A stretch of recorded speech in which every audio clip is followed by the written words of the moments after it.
Je vais vous raconter une histoire, ou plutôt une préhistoire. Il était une fois une cinquantaine de passionnés d'archéologie qui s'étaient donné rendez-vous dans la forêt de Nemours pour comparer leurs engins de chasse paléolithiques. Ce sont quelques armes de jet préhistoriques, mais en fait il y en a une multitude.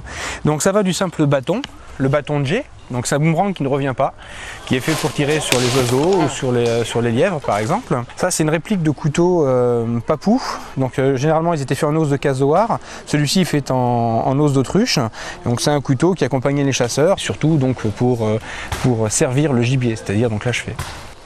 Un beau jour, ces fous de paléontologie décidèrent d'organiser une compétition européenne et tous fabriquèrent leurs propres armes semblables à celles de leur ancêtre Cro-Magnon.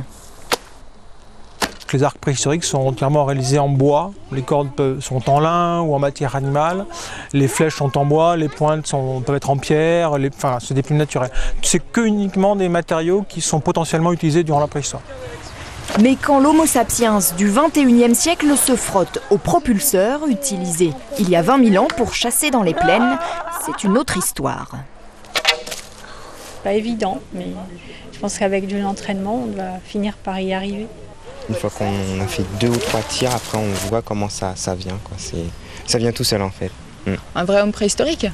Pourquoi pas.